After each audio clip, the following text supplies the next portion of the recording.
What's up? Rhyming. Yo, I'm sorry if the sound's not goes in and out. Especially on the weekends. I didn't edit it, just put it up. But we're working on that. We're gonna get the RG audio technology camera thing in order. But for now, just post a comment so I know, and we'll keep it moving. Alright, so to recap what I said, in case you didn't hear any of that, copywriting, you should do it because it protects your music.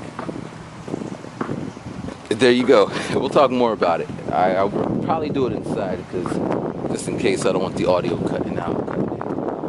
Alright, today's topic, someone asked me about sampling. Can you copyright your samples? And this is another sticky situation. Slippery.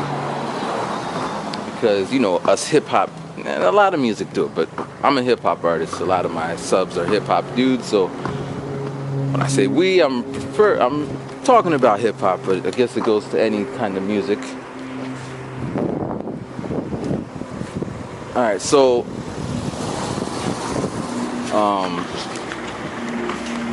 sampling.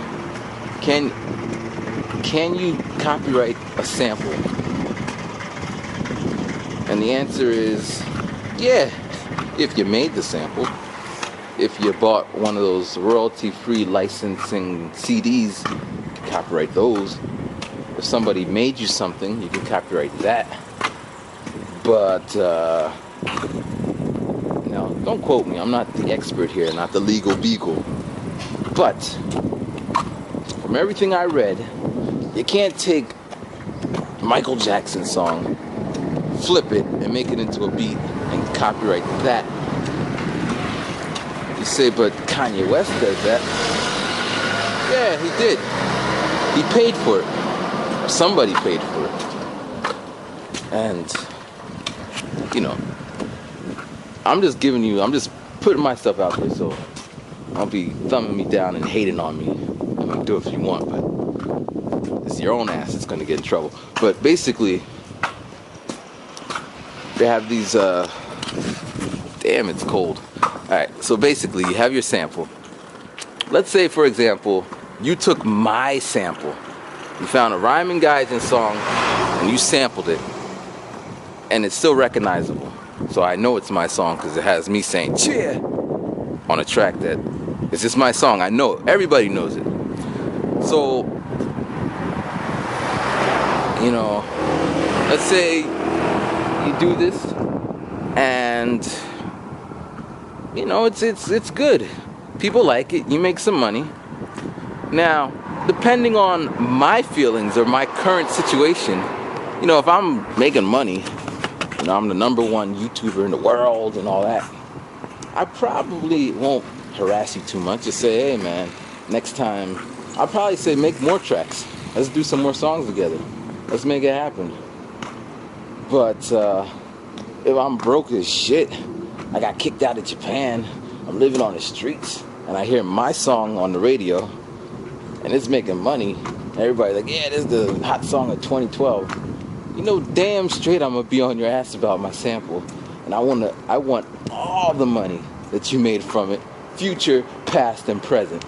And I'm legally right, assuming I copyrighted it, or I have enough substantial proof, which YouTube is a kind of mail yourself the CD thing, because it has a little timestamp for when I posted it. So, you know, I'm gonna take you to court, and I'm gonna risk the gamble, so I'm gonna spend a lot of money to sue a person I never met, and I'll probably win, or probably won't, I don't know.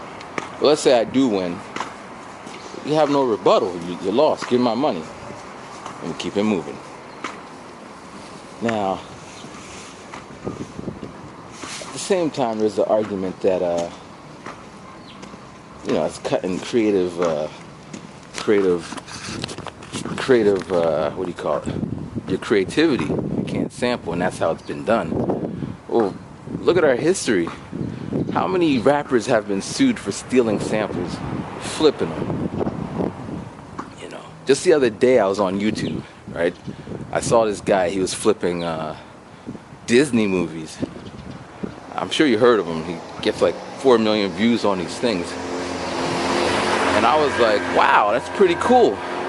So I emailed him. I hunted him down, and I found out who the contact people were, and I was like, hey, how do you do this? And I was like, let's do a song together.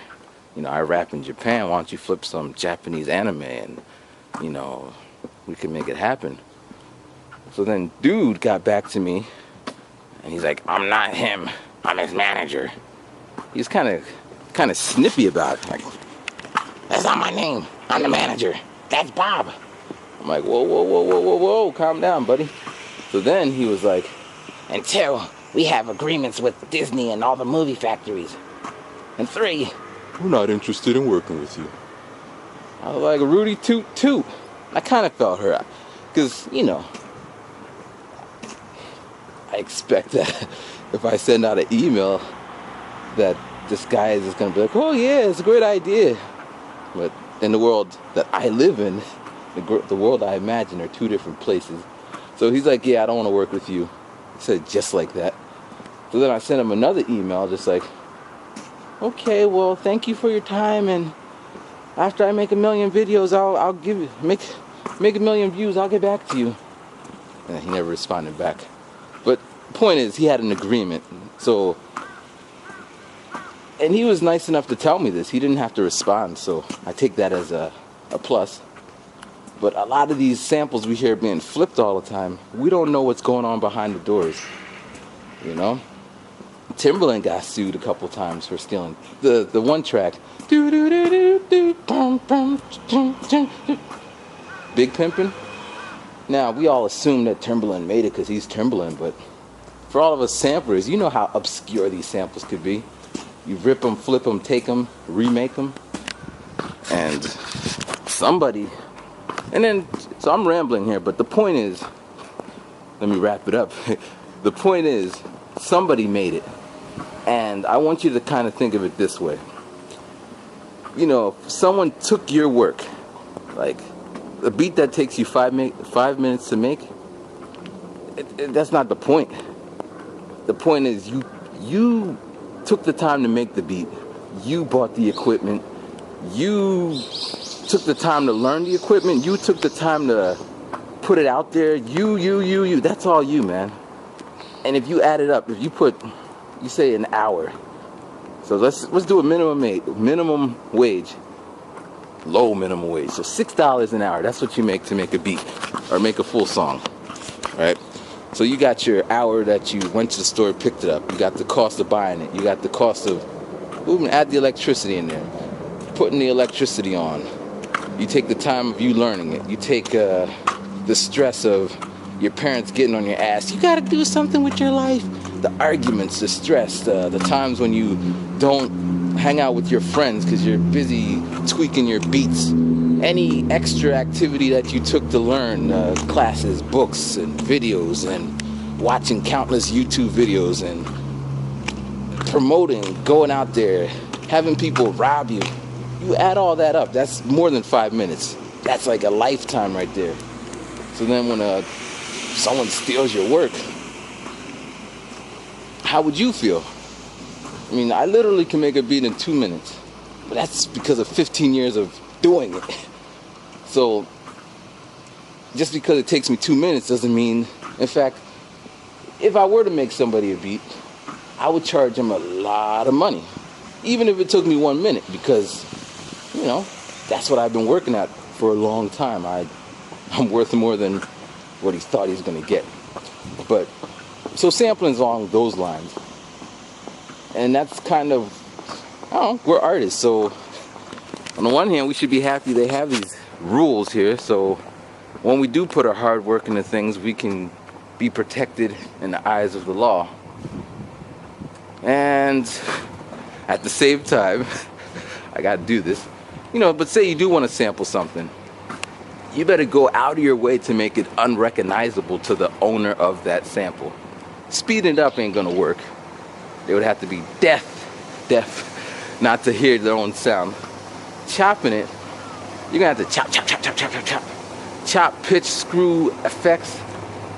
and then put stuff on top of it so it's like mashed and mangled with some super effects and all that, then maybe in the court there'll be no way to prove that that's their track. But then take I'm a hustler, I'm a hustler, homie. Now Swiss chopped and flipped and all that, it wouldn't be the same song. The song is Jay-Z's voice being flipped over to another song he made. He makes like how many songs? They flipped that part. So the sample is the song, and that's what they say in court. Now it gets really gray area because I hear lots of, I see things don't make no sense to me, but for the most part we don't know what's going on. We need to be in the studio, see the agreements they came up with, and then we could have a better understanding. But what you see, what you hear on the radio is not the place you should be really focused on. You need to get in the studio, get in behind the scenes and all that. Alright, well that's my morning rant about sampling. And enjoy your Sunday. It's Monday here, and I'm out rhyming.